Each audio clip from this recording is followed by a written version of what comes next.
একজন বৃদ্ধা মহিলা মাথার মধ্যে ভারী একটা বোঝা নিয়ে যায়, কষ্ট হয়ে যেতে পারে না।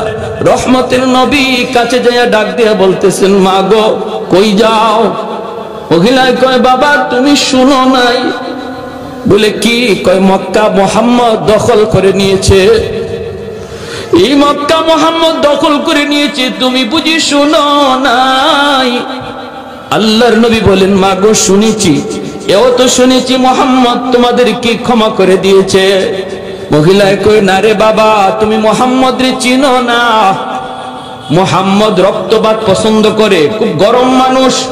মুহাম্মদ মারামারি কাটাকাটি বেশি পছন্দ করে, এজন্য বদলা নিবেই নিবে, তাড়াতাড়ি জান বাঁচাও। আল্লাহর নবী তখনও নিজের পরিচয় নবী দেন না।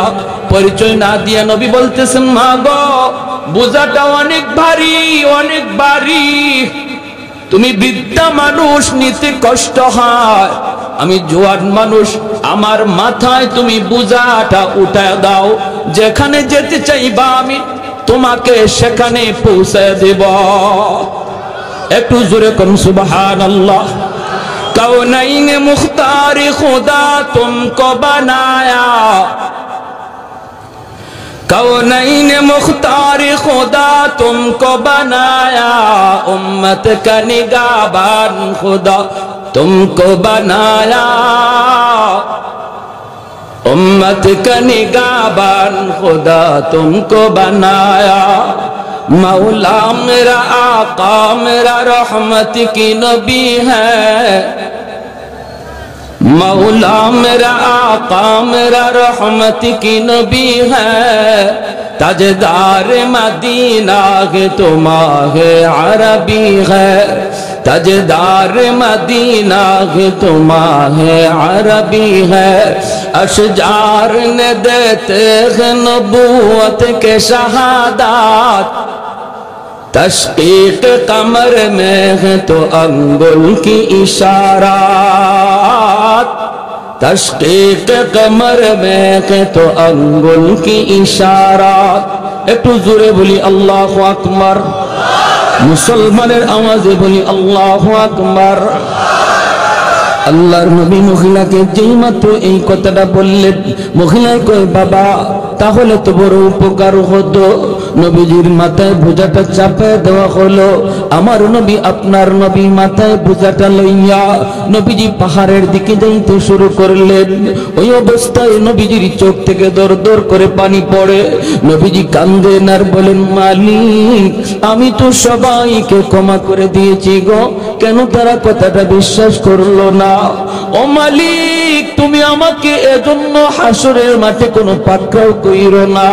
দেখো না মালিক, আমি তো তাদেরকে আরো সহযোগিতা করতেছি। নবীজি যান, আমার নবীর চোখ থেকে দর দর করে পানি পড়ে। পাহাড়ের কাছাকাছি যাইতেই মহিলায় কয়, বাবা যুবক এই জায়গায় বোঝাটা তুমি নামায়া দাও। আল্লাহর নবী বোঝাটা এখানে নামায়া দিলেন। নবীজি চলে আসবেন, কথা নাই বার্তা নাই, নবীজির চোখের পানিটা মুছে তিনি চলে আসবেন। এমনি মহিলা ডাক দিয়া কয়, রে যুবক এই দিকে যাবা না, ওই দিকে যেও। আল্লাহর নবী বলেন, মা গো ওই দিকে গেলে পরে কি হবে, আর ওই দিকে গেলে কি হবে?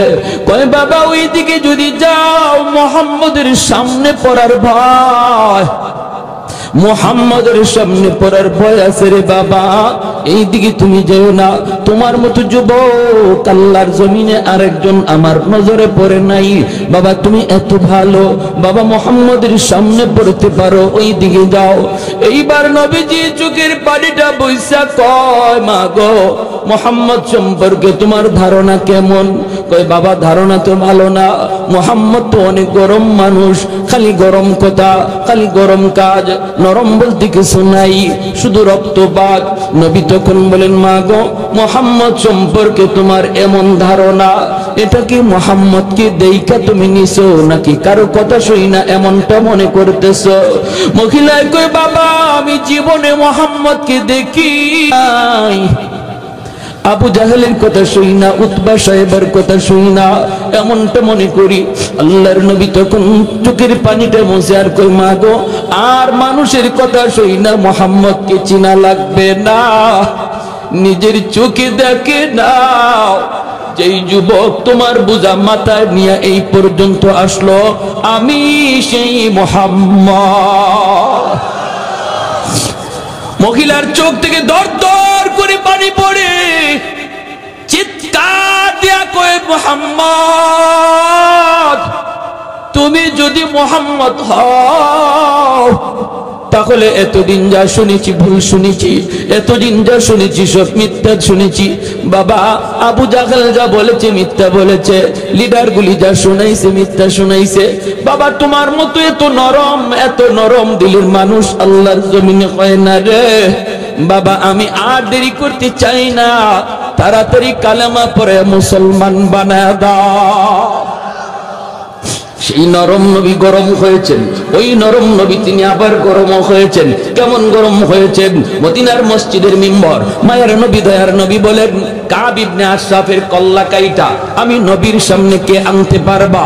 মসজিদে নববীর মিম্বর থেকে নবী ঘোষণা দিলেন, জ্যান্ত একজন মানুষের কল্লা কাইটা আমি নবীর সামনে হাজির করবা। কে আছো এমন? বলুন তো, ওই সময় নবীজি নরম নাকি গরম? আরেকটু জোরে, নরম নাকি গরম? চেহারাটা আমার নবীর লাল হয়ে গেল, আল্লাহর নবীর চেহারাটা একদম লাল হয়ে গেল। নবী বলেন, ওই বেঈমানের, ওই মুনাফিকের কল্লাকাইটা আমার সামনে কে আনবা? সাথে সাথে মুহাম্মদ ইবনে মাসলামা রাদিয়াল্লাহু তাআলা আনহু তিনি দাঁড়ায় গেলেন, ডাক দিয়ে বলতেছেন, নবী গো, আমাকে অনুমতি দেন গো নবী, আমি দুশমনের কল্লাটা কাইটা আপনার সামনে হাজির করব। নবী বললেন, যাও, তোমাকে আমি অনুমতি দিলাম। মুহাম্মদ ইবনে মাসলামা রাদিয়াল্লাহু তাআলা আনহু দুইজন সঙ্গী নিয়ে রওনা দিলেন। ভাইরে, তিনি কে? তিনি এমন একজন সাহাবী, যেমন তার সাহস তেমন তার বুদ্ধি। হুদায়বিয়ার সন্ধির সময় একা 100 দুশমনকে গ্রেফতার করে বন্দী করে নবীর সামনে হাজির করেছিলেন। বলুন তো, একজন মানুষ 100 মানুষকে বন্দী করা, এটা শুধু শক্তির কাম নাকি বুদ্ধির বেশি কাম? হ্যাঁ, কি পরিমাণ বুদ্ধি, কি পরিমাণ বুদ্ধি! দুইজন সাথী নিয়ে তিনি রানা। ইহুদিদের লিডার কাব ইবনে আশরাফের কল্লা আনবেন কেন? কারণ নবী বলেন, সে আমার আল্লাহকে গালি দেয়, আমি নবীকে গালি দেয়, আমি নবী আমার গালি সইতে পারবো, আল্লাহকে গালি দিলে আমি নবী সইতে পারি না। সে মুসলিম নারীদের নিয়ে ব্যঙ্গ করে, মুহাম্মদুর রাসূলুল্লাহ আল্লাহকে গালি দিলে বন্ধু সয় না, আর বন্ধুকে গালি দিলে আল্লাহ সয় না, ঠিক কিনা? এর নাম হলো মহব্বত। এর নাম মহব্বতের মানুষকে কেউ যদি গালি দেয়, সত্যিকারের আশিক রাসূল সেটা সইতে পারে না। যে বলবে আমার নবীকে আমি মহব্বত করি, ভালোবাসি, নবীকে গালি দিলে আশিক রাসূল ঘরে বসে থাকতে পারে না, সে অবশ্যই জবাব দিবে, রাজপথে নামবে, রক্ত দেখলে রক্ত দিতে প্রস্তুত হবে। বাংলার জমিনে কি পরিমাণ সত্যিকারের আশিক রাসূল আছে প্রমাণ হয়েছে। আর যারা নবীর ইশক ভালোবাসা মুখে শুধু কয়, রাজপথে দেখা যায় না, জিলাপি পাইলে দেখা যায়, এরা সত্যিকারের আশিক নয়, মুখে আশিক, মূলত আস্থা একটা চিটা। স্কুল কলেজ ভার্সিটির ভিতরে আজকে প্রমাণ হয়েছে আশিক রাসূল আসেনি না নাই, ঠিক কিনা? আল্লাহর নবী বলেন, যাও।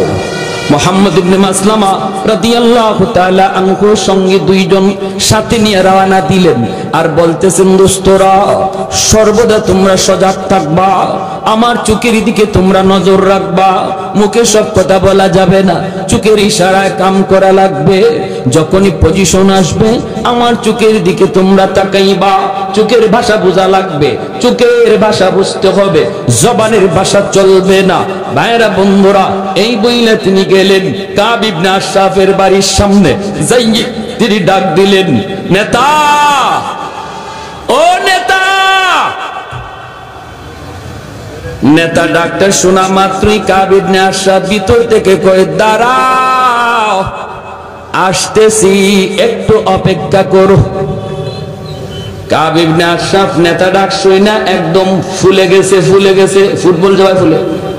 কারণ নেতা ডাক বড় মজা, এই নেতা ডাকের জন্য মানুষ লক্ষ লক্ষ টাকা খরচ করে। কোটি কোটি টাকা খরচ করতেও রাজি, তবুও নেতা ডাক শুনতে চায়, ঠিক কিনা?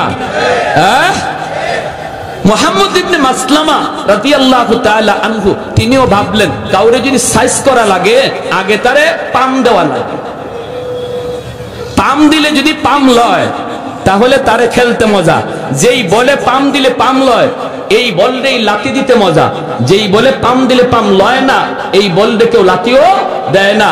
এজন্য তিনি ভাবছেন ওরে তো সাইজ করতে আসছি, আগে ওরে একটু ফুলানি লাগবে, একটু পাম দেওয়া লাগবে, বাতাস দেওয়া লাগবে, যদি বাতাস লয় পাম লয় তাহলে সুবিধা হবে। দেখেন প্রথম ডাকেই সে বাতাস লইছে, যেই বলছেন নেতা একটু দাঁড়াও আসতেছি, মুহাম্মদ ইবনে মাসলামা কই বুঝছি তুমি পাম লইছো, যেই মাত্র আওয়ার জন্য রওনা দিছে এমনি তার বউ কয়, কাব ইবনে আশরাফের বউ, ইমাম বুখারী রাহমাতুল্লাহ আলাইহি কিতাবুল মাগাজি বুখারী শরীফ জিলদে সানিতে এনেছেন, তার বউ কি কয় শুনবেন, বউ কয় স্বামী গো যাইও না, ডাকটা আমার কাছে বেশি সুবিধা মনে হয় না। নেতা তো, নেতার বউ নেতা, নেতার বউ, নেতার বউ বড় নেতা আরেকজনে কয়, হ্যাঁ এটাই তো নিয়ম আমাদের দেশে। মূল যেটাকে হের হের কাম কাজ, হের দমক দমক কমই হয়, কিন্তু তার ডাইনে বামে সাইডে যার থাকে এরার তাফালিং সহ্য করা কঠিন, ঠিক না? সাইডে যারা থাকে এরার তাফালিং দেখে কি আমার ভাই অমুক, আমার দুলাভাই অমুক, আমার স্বামী দারোগা, দেখেন না ওই দারোগার বউ, হ্যাঁ ও দারোগার থেকে আরো বড়টা, দারোগার বউ দারোগার চেয়ে আরো বড় পাওয়ার দেখায়। তো এরকম ভাবে মুহাম্মদ ইবনে মাসলামা যে ডাক দিচ্ছেন কাব ইবনে আশরাফের বউ কয় যাও না, কেন কি সে কই যাও, আরে দেখো না কত সুন্দর করে ডাকটা দিছে, হায় রে কত সুন্দর ডাক, আমারে খুব কমই দেয়, এইভাবে ডাক দিছে যাইতেছি। কাব ইবনে আশরাফের বউ কয় শোনো তোমার কাছে ভালো লাগছে কিন্তু আমার কাছে ডাকটার মধ্যে কেমন কেমন জানি লাগতেছে। কেমন কেমন মানে, আমি এই ডাকে রক্তের গন্ধ পাই, রক্তের গন্ধ। কি জাত মহিলা বুঝেন কেউ ভাই? আমরা খালি মনে করি মহিলাদের মাথা নেড়ার টাল, জি না, মহিলাদের মাথায় গিলো আছে, কিন্তু না থাকলে দেশ চালায় কেমনে, আসেনি না না? হ্যাঁ সৌদি যাই গেলাম, হজে গেলাম, আল্লাহ পাক নেওয়াইলেন আমারে সৌদি এক শায়েখে জিগায় বাড়ি কই, আমাকে বাড়ি বাংলাদেশ। এমনি আমার আরবিতে কয় তোর দেশে পুরুষ মানুষ আসেনি? আমি মনে মনে বেজাতের বেজাতে মাতের, পুরুষ মানুষ নাই, আমার কি তোমার মহিলা মনে হইতেছে? না এটা কই নাই, এক বেটি নামে আরেক বেটি উঠে বেটাইন কই, ও আমাদের জায়গা মতো দিয়া দিছে আমারে। তা আমি কইলাম তোমাকে দেশে এরকম একজন বেটি বাইর করো, বাইর করো, আমার দেশে বেটিরাই যদি এমন হয় বুঝো বেটাইন কি জাত। তখন আইসে দিছে, আইসা কয় না মিয়া মিয়া, কয় না তুমি ঠিক আছো তো, কয় রক্তের গন্ধ পাই, আরে আরে তুমি আমার সাথে খালি গড়ই করলা জীবন ভর, এখনো জামাই চিনো নাই। আরবের মাটিতে এমন কোন মার ফুত আছে আমার গায়ে টুকা দিব? ওই দেখেন কেমন তাফালিং দেখাইতেছে। ফয়সালা তো হয়ে গেছে আসমানে, আসতেছি, আসছে, আর আসা মাত্রই মুহাম্মদ ইবনে মাসলামা রাদিয়াল্লাহু তাআলা আনহু তিনি বলতেছেন নেতা কি আতর মাখলেন? ওই সময় আতর মাখার সিস্টেম ছিল, লম্বা চুল রাখতো, আল্লাহ নবী ওইভাবে আতর মাখতেন, মাঝখান দিয়ে ফিতা পারা হইতো, আর ওই চুলের ফিতার মাঝখানে একটু আতর ঢালা হইতো, আতরটা বেয়ে বেয়ে অনেক সময় কপালে দিয়েও একটু একটু বাইতো। তো আতরটা খুব দামি। মুহাম্মদ ইবনে মাসলামার ওনার উদ্দেশ্য হইল তো খালি ওরে পাম দেওয়া, পাম বেশি দেওয়া। আয়া আসার লগে লগেই বলতেছেন নেতা কি আতর মাখলেন, এত গ্রাম? হে কয় আরে এই আতর তোরা পাবি কই, তোরা ফকিন্নির জাত, আরে আমরাই তো এই আতর মাখি, এটা আরবের সবচেয়ে দামি আতর। মুহাম্মদ ইবনে মাসলামা কয় এবারও তুমি পাম লইছো, তোমারে তো আমি খেলবো, তোমারে নিয়া টার্গেট হইলো এটা। তো তো নেতা, এই আতরটা কি আমি একটু শুনতে পারি আমার নাক দিয়া? হ্যাঁ হ্যাঁ হ্যাঁ, কত মাথাটা একটু নোয়ান। ওই শুরু হয়েছে, মাথাটা একটু নোয়ান, আতরটা একটু শুনবো। হ্যাঁ হ্যাঁ, এই যে নাও নাও। মাথাটা নয়া মাথাটা আগায় দিছে, আর চুল তো লম্বা, চুলটা আমার জন্য ধরছেন দইরা আতর শুনবার নিয়ত করে টান দিয়ে কল্লাটা কাছে আনছেন। সাথের দুজনের চোখ দেখো, তোরা এখনো দেরি করস কে? দেখো না বলির ফাটা হয়ে গেছে, টান কইরা ধরে রাখছেন বলির ফাটা। আর দেরি করস কে? আর তো দেরি নেই, সাথে সাথে তলোয়ার বসায় দিয়েছেন, দেহ থেকে কল্লাটা আলাদা হয়ে গেছে। এই কল্লা চুলের মধ্যে ধইরেই আল্লাহর নবীর সামনে নিয়ে বলেন, ইয়া রাসূলুল্লাহ, নেন গো নবী। যার মাথা চেয়েছিলেন, নবী যে তখন ওই মাথা দেখে বলছেন, হাযা রাসু আদুবি ওয়া আদু বিল্লাহ, এটা মানুষের মাথা নয়, এটা আল্লাহ এবং তার রাসূলের দুশমনের মাথা। বলুন তাহলে ওই অবস্থায় নবীজি নরম না গরম? আরো জোরে, নরম না গরম? তাহলে ইসলাম খালি নরম হওয়া শিখায় না জায়গা মতো গরম হওয়াও শিখায়? হ্যাঁ,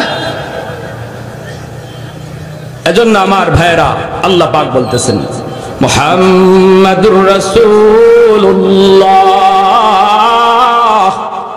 ওয়াল্লাযীনা মাহু আশিদ্দাউ আলাল কুফফার রুহামাউ বাইনাহুম।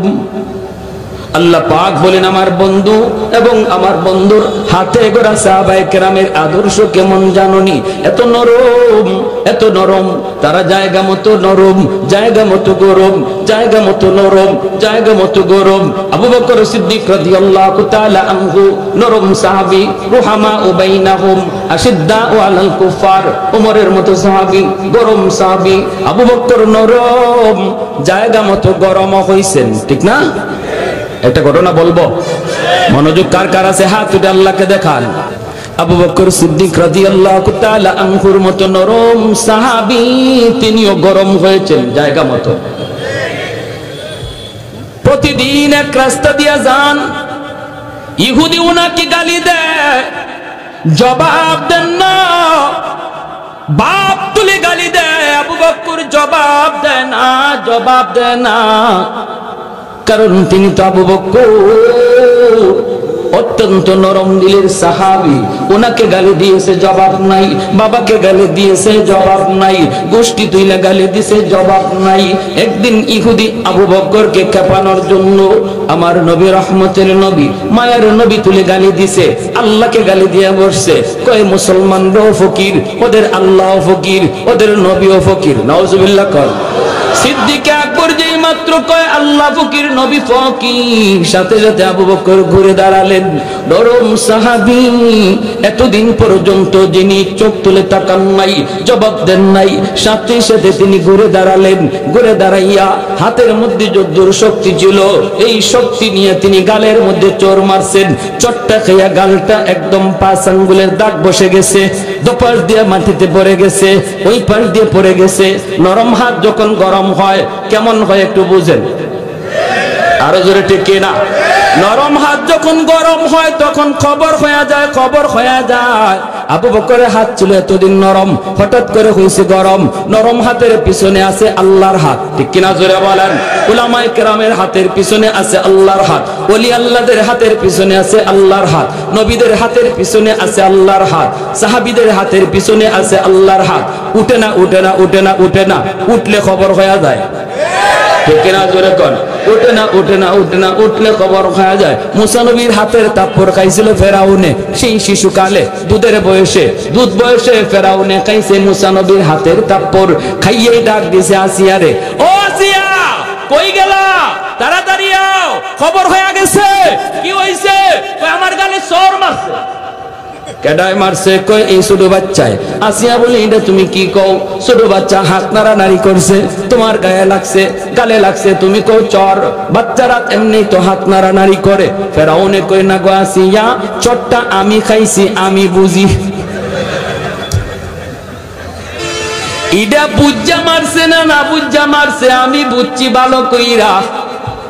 ছোট মানুষের সন্না, ঈশ্বরের মাঝে কি শক্তি আছিল এটা আমি টের পাইছি। তাহলে বুঝলেন নবীদের হাতের পিছনে আল্লাহর হাত উঠে না, উঠে না, উঠলে খবর হয়ে যায়, ঠিক কিনা? উলামায়ে কেরাম হাত তুলে না, তুলে না, তুলে না। উলামায়ে কেরাম নরম জাতি, নরম থাকতে দাও। উলামায়ে কেরাম হাদিস পড়ায়, উলামায়ে কেরাম দিনের কাজ করে, দিনের কাজ করতে দাও। তোমরা মরা গরুর হাড্ডি চাবাও, যা মন চায় তা চাবাও। আমাদের কোরআনে আঙ্গুল দিও না, আমাদের টুপিতে আঙ্গুল দিও না, মুসলমানের দাড়িতে আঙ্গুল দিও না, নামাজে আঙ্গুল দিও না। উলামায়ে কেরাম যাদের উসিলায় আল্লাহ জমিনে রহমত নাজিল করে, এদেরকে নিয়ে ষড়যন্ত্র করবা না, ষড়যন্ত্র করবা না। মনে রাখবা, যদি করো, যদি আঙ্গুল তুলো, যদি কোরআনে আঙ্গুল তুলো, তাহলে এই নরম হাত কিন্তু গরম হয়ে যায় মুসা নবীর হাতের মতো, আবু বকরের হাতের মতো, ঠিক কিনা? জোরে কও। যে যে লাইনে আসো এই লাইনে পণ্ডিতি করো, আরেক লাইনে যাও না। তুমি তোমার ইঞ্জিনিয়ারি লই আসো, এই লাইনে পণ্ডিতি যা পারো করো। আমরা তোমার ইগানোকে পণ্ডিতি করি না। তুমি ডাক্তার, ডাক্তারি লই আসো, এই লাইনে পণ্ডিতি করো। আমরা এই লাইনে গিয়ে কথা কইও না, কারণ এই লাইনে আমরা পণ্ডিত না। কিন্তু আমরা যে লাইনে পণ্ডিত, এই লাইনে পণ্ডিতি করতে আইও না। ইগানো করার আগে একটু বুঝছো, তুমি মেজর হও আর ডাক্তার হও আর যাইও, যত যা কিছুই হও, যার যার পণ্ডিতি, যার যার সাবজেক্টের উপর, ঠিক কি না? উলামায়ে কেরামের কথার ভুল ধরতে গেলে এই লাইনে তোমাকে আগে পণ্ডিত হওয়া লাগবে। সবাইকে এই কথা জেনে রাখা উচিত। আপনাদেরকেও যারা বগলের নিচে বুখারী শরীফ লইয়া লইয়া উলামায়ে কেরামের বিরুদ্ধে কথা কয়, উলামায়ে কেরামের বিরুদ্ধে পণ্ডিতি করে, কয় নামাজ হয় না, মৌলবীদের কথা ঠিক না, মৌলবীদের কথা মতো জুম্মা পড়লে জুম্মা হবে না, জানাজা পড়লে জানাজা হবে না, রুকু ইবাই করলে হয় না, হাত ইবাই বাঁধলে হয় না, এমন যত ধরনের পণ্ডিতি করে বগলের তরে বাংলা বুখারী লইয়া। আমি ভালো করে বলতে চাই, মনে রাখবা, পণ্ডিতি যার যার সাবজেক্টের উপরে। যদি আপনাদেরকে কেউ এমন পণ্ডিতি করতে বলে, পরিষ্কার টান দিয়ে দুইরা মুফতি সাহেবের কাছে আনবেন, মুহাদ্দিস সাহেবের কাছে আনবেন, দেখেন তার পাতলা পায়খানা শুরু হয়ে যাবে। তখনই কইব আমার পেটে কামড় মারছে, আমারে বাথরুমে যাইতে দাও, ঠিক না? আপনারা কোনো তর্কে যাবেন না। আপনারা তো তো সহি হাদিসের বান্ডাল লইয়া আইছে, অতএব এর সাথে আপনারা চাপা করে পারবেন না। কয়েকটা হাদিস মুখস্থ করে বহুত বড় চাপা লইয়া আসছে, এর খালি কইবেন চল মুফতি সাহেবের কাছে যাই, দেখবেন হের জ্বর উঠতে গেছে, জ্বর। এটা হইলো হের ট্যাবলেট, এটা হইলো ট্যাবলেট। আপনারা তর্কে যায় না, অদ্দুরে বলে ভাই এত হাদিস বুঝি না, এত সহি হাদিস আর হাসান হাদিস, গায়রে সহি হাদিস এবং জয়ীফ হাদিস কি কয়, এত কিছু বুঝি না, চলো হুজুরের কাছে যাই, দেখবা হের সাথে সাথে 104 ডিগ্রি জ্বর, ঠিক না? পণ্ডিতি যার যার সাবজেক্টে। প্যারে হাজিরিন, বলেন, আমরা নিষেধ করি না, উলামায়ে কেরাম বলতেছে আপনারাও কিছু জানছেন, বলেন, বুঝান। কিন্তু একজন আলেমের, একজন মুফতি মুহাদ্দিসের কথাকে যদি আপনার কাউন্টার দিতে হয়, তাহলে অবশ্যই এই লাইনে আপনার অভিজ্ঞতা থাকা লাগবে।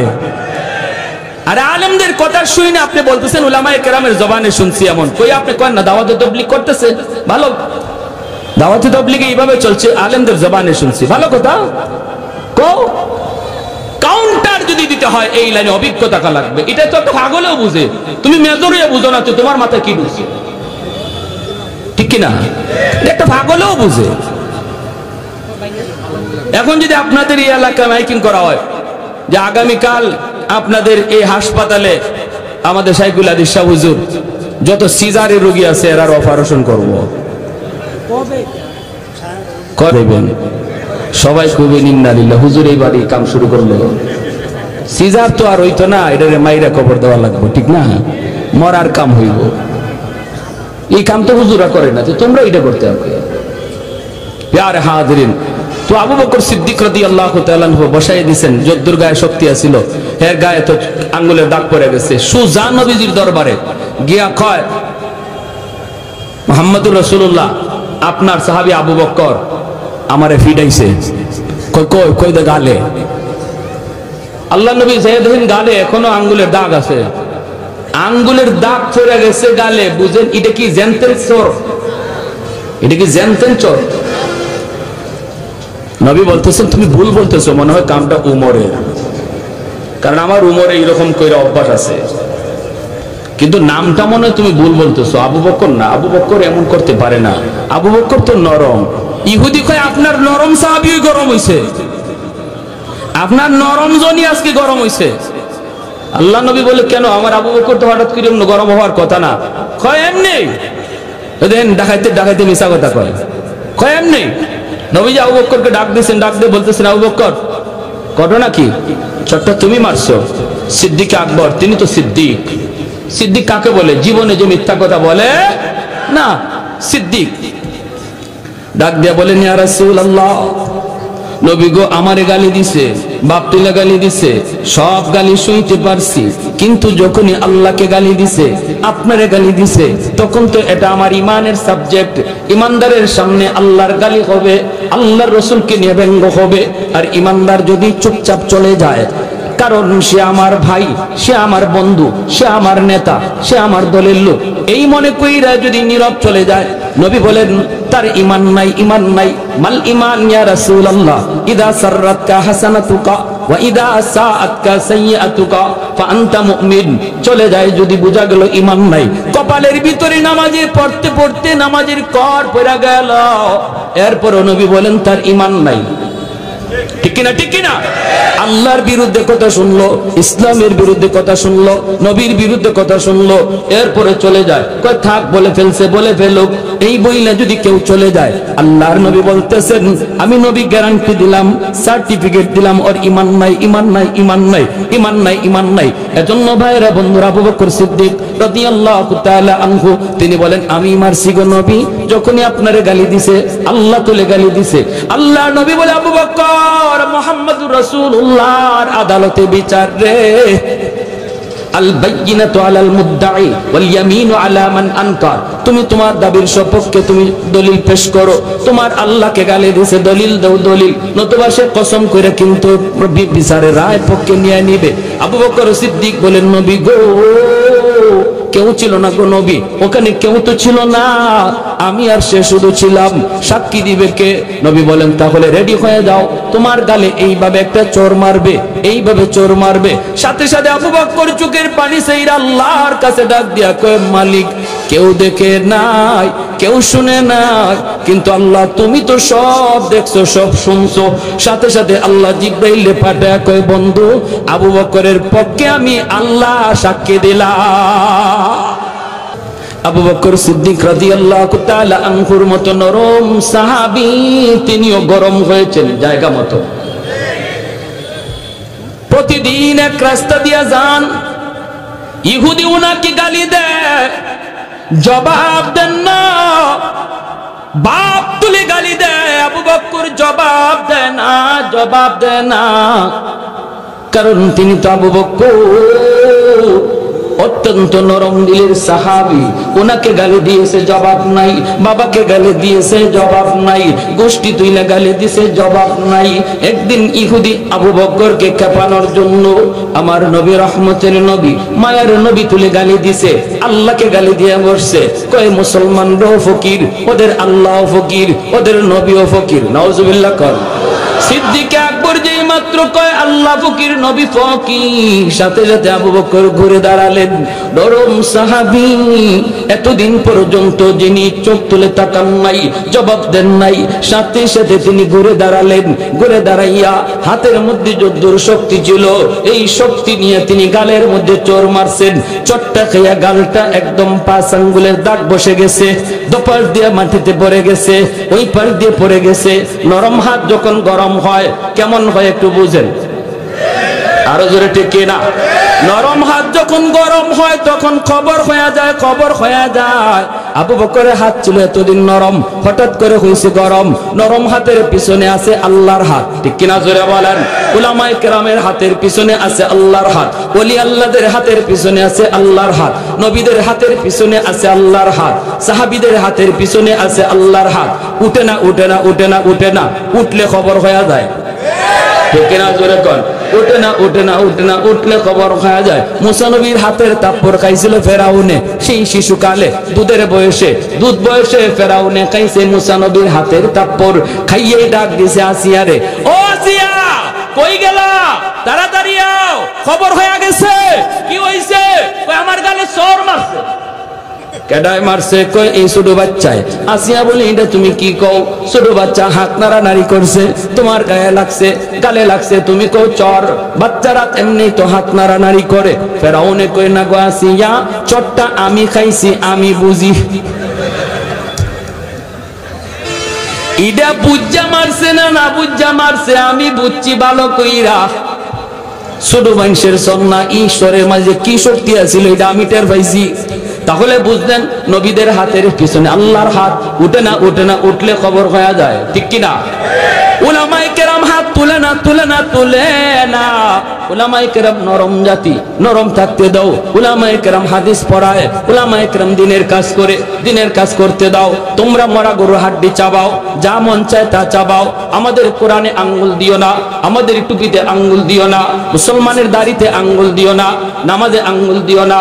উলামায়ে কেরাম যাদের উসিলায় আল্লাহ জমিনে রহমত নাজিল করে, এদেরকে নিয়ে ষড়যন্ত্র করবা না, ষড়যন্ত্র করবা না। মনে রাখবা, যদি করো, যদি আঙ্গুল তুলো, যদি কোরআনে আঙ্গুল তুলো, তাহলে এই নরম হাত কিন্তু গরম হয়ে যায়, মুসা নবীর হাতের মতো, আবু বকরের হাতের মতো, ঠিক কিনা? জোরে কও। যে যে লাইনে আসো এই লাইনে পণ্ডিতি করো, আরেক লাইনে যাও না। তুমি তোমার ইঞ্জিনিয়ারিং লই আসো, এই লাইনে পণ্ডিতি যা পারো করো।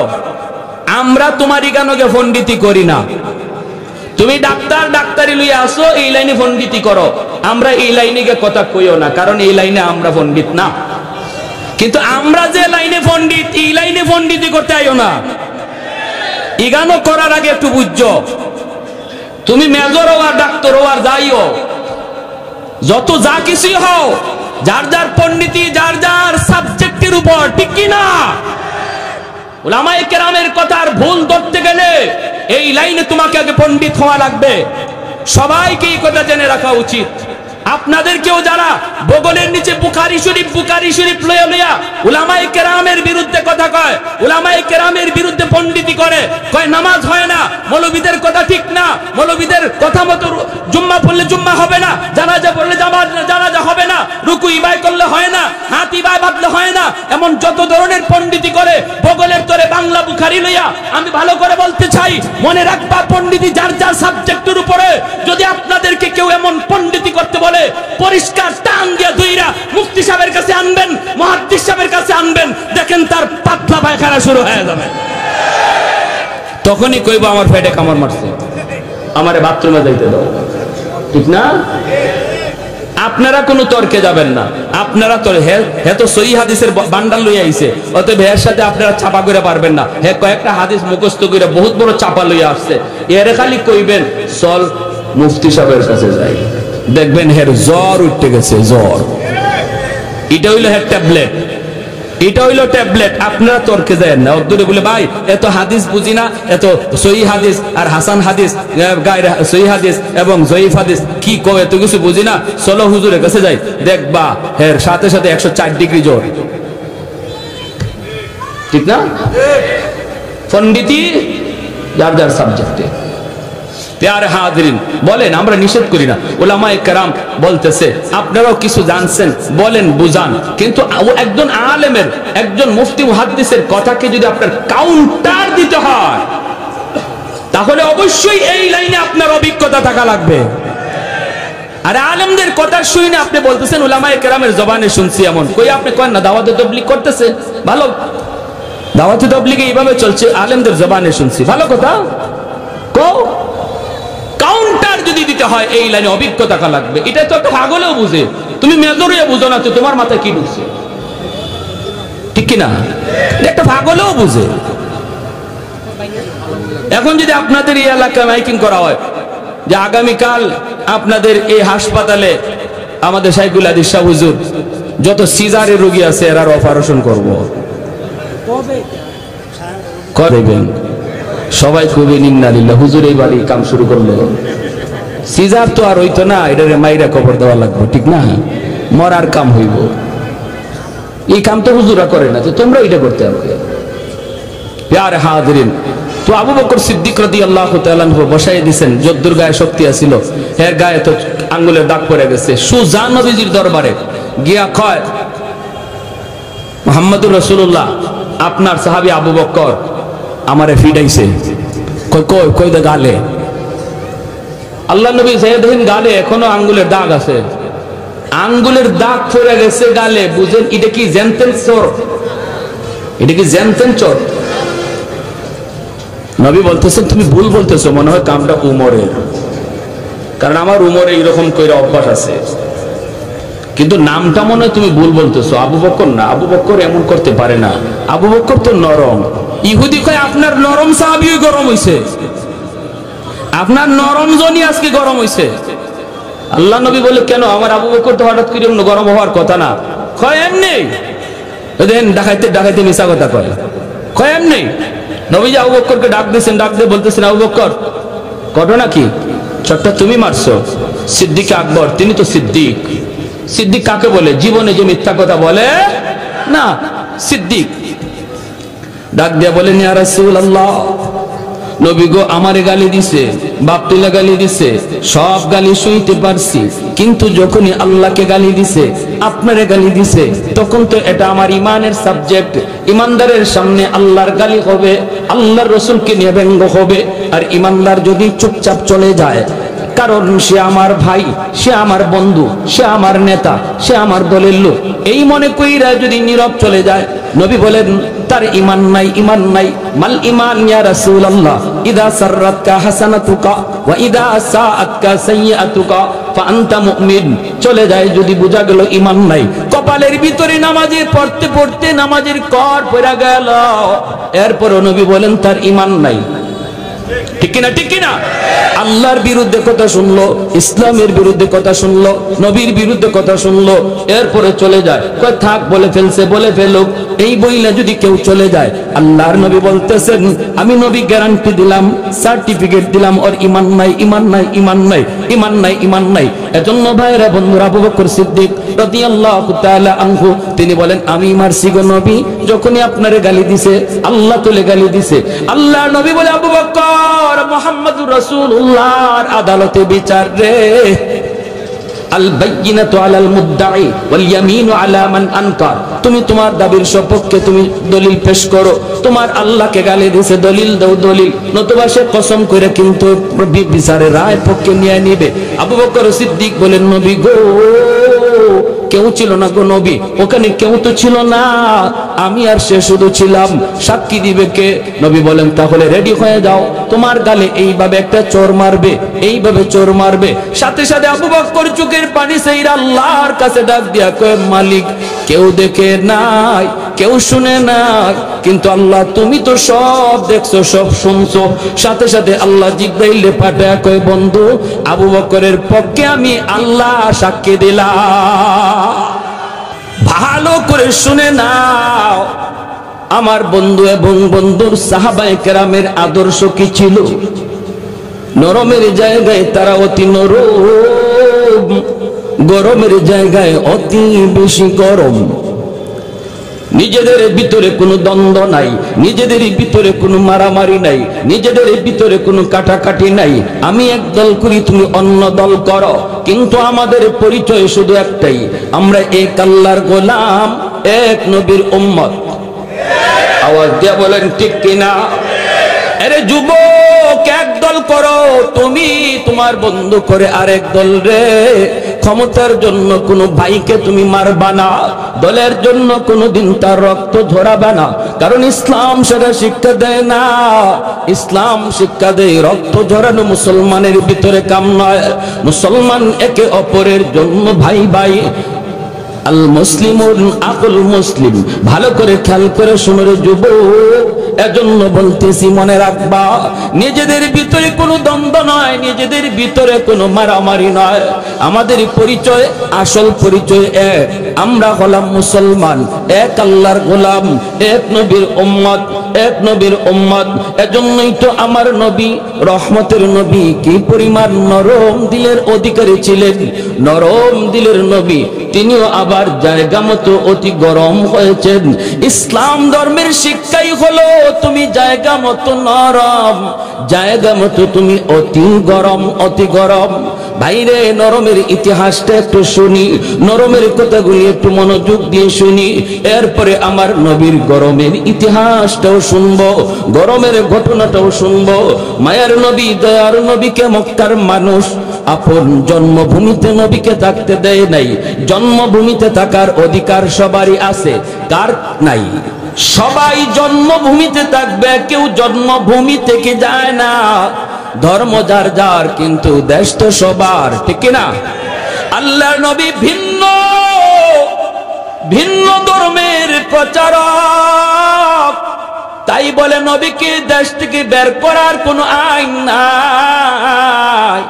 বাংলার জমিনে যেমন মুসলমান আছে, ইহুদিও আছে, মুসলমান আছে, বৌদ্ধ আছে, মুসলমান আছে, হিন্দু আছে। এই দেশে আমরা সবাই বসবাস করব, ধর্ম হবে যার যার, দেশ হবে সবার। নাকি উৎসব সবার? হ্যাঁ, বাটফারি হতা। ধর্ম যার যার, দেশ সবার, এটা মানি, ঠিক না? আমরা বলি না হিন্দুরা বের হয়ে যাও, আমরা বলি না খ্রিস্টানরা বের হয়ে যাও, আমরা বলি না বৌদ্ধরা বের হয়ে যাও। এই দেশ মুসলমানের, কোন দেশের কোন ধর্মের মানুষ থাকবে না, এমনটা আমরা বলবো না। কারণ আমার নবী রহমতের নবী, মদিনার রাষ্ট্রনায়ক। তখনও মদিনায় ইহুদিরা ছিল কি ছিল না? বহু ইহুদি মদিনায় ছিল, তাদের ধর্মীয় স্বাধীনতা আল্লাহর নবী দিয়েছেন। আল্লাহর নবী তাদের ধর্ম পালনের পরিপূর্ণ স্বাধীনতা দিয়েছেন। এজন্য ইসলাম বলে তুমি ধর্ম যার যার পালন করো, কিন্তু দেশ হবে সবার। কিন্তু আমার নবীকে মক্কার মানুষ থাকতে দিল না, জন্মভূমিতে নবীকে থাকতে দিল না রে। আমার নবী যখন বের হয়ে যাচ্ছেন, জন্মভূমি ছেড়ে নবী যখন বের হয়ে যাচ্ছেন, মক্কার দিকে তাকা তাকা মায়ার নবী চোখের পানি জরা জরা কান্দেন, চোখের পানি জরা জরা কান্দেন, আর বলতেছেন, এরে আমার জন্মভূমি, আমি তোমাকে কত ভালোবাসি। মক্কার মানুষগুলি যদি আমাকে নির্যাতন না করত, আমার আপন লোকগুলি যদি ষড়যন্ত্র না করত, আমি তোমাকে কোনোদিন ছেড়ে যেতাম না। কারণ তোমার মাঝে আমার মালিকের ঘর খানায় কাবা, যেই কাবা না দেখলে আমাদের পেটে ভাত হজম হয় না। যেরকম সুবহানাল্লাহ। সকাল সন্ধ্যা যেই কাবা না দেখলে আমাদের ঘুম হয় না। এই খানায় কাবা ছেড়ে মন চায় না, খানায় কাবা ছেড়ে যেতে মন চায় না। এরে মক্কার জমিন, এই জমিনে